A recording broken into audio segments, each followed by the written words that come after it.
ইন্না নিশ্চয় আল্লাযিনা যারা ইউহাদুনা বিরোধিতা করে আল্লাহর ওয়া রাসূলাহু এবং তার রাসূলের। তাহলে ইন্নাল্লাযিনা ইউহাদুনাল্লাহা ওয়া রাসূলাহু, নিশ্চয় যারা আল্লাহ ও তার রাসূলের বিরোধিতা করে, কুবিতু তাদেরকে লাঞ্ছিত করা হবে, অপমানিত করা হবে। কুবিতা মানে হলো লাঞ্ছিত করা, অপমানিত করা। কামা মানে যেমন ভাবে, কামা মানে যেমন ভাবে, কুবিতা লাঞ্ছিত করা হয়েছে আল্লাযিনা যারা মিন ক্বাবলিহিম তাদের পূর্বে ছিল। কুবিতু কামা কুবিতাল্লাযিনা মিন ক্বাবলিহিম, যারা আল্লাহ তার রাসূলের বিরোধিতা করে তাদেরকে লাঞ্ছিত করা হবে যেমন ভাবে লাঞ্ছিত করা হয়েছিল তাদের পূর্বে যারা ছিল তাদেরকে।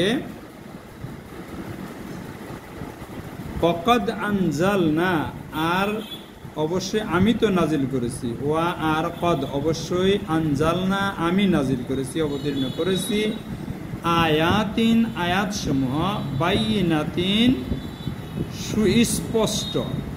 হ্যাঁ, আল্লাহ তাআলা বলছেন যে ওয়াকাদ আনজালনা আয়াতিন বাইয়িনাতিন, আর অবশ্যই আমি সুস্পষ্ট আয়াত নাজিল করেছি। ওয়ালিল কাফিরিনা আযাবুম মুহিন, আর কাফেরদের জন্য, ওয়া আর লিল কাফিরিনা কাফেরদের জন্য, লি মানে জন্যে, তাহলে ওয়ালিল কাফিরিনা কাফেরদের জন্য আছে আযাবুম মুহিন, অপমানকর আযাব। মুহিন মানে হলো অপমানকর, আযাব আমরা বুঝি, আযাবুম মুহিন অপমানকর আযাব কাফেরদের জন্য, যারা আল্লাহর বিধান মানতে অস্বীকার করে, যারা আল্লাহ তার রাসূলের বিরোধিতা করে তাদেরকে।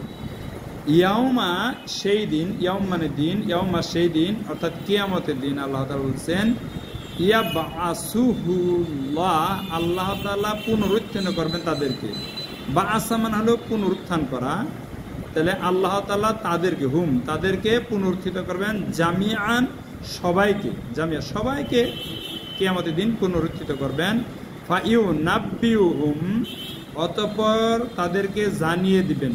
নাবা মানে হলো সংবাদ দেওয়া, অবহিত করা, জানিয়ে দেওয়া। ফা অতঃপর, তাহলে হুম তাদের, ফায়ুনাব্বিউহুম অতঃপর তাদেরকে জানিয়ে দিবেন, বিমা আমিলু তারা যে কাজ করেছে, তারা যা আমল করেছে। আহসাহুল্লাহ, আল্লাহ সংরক্ষণ করে রেখেছেন, আল্লাহ গুনে গুনে সব লিখে রেখেছেন।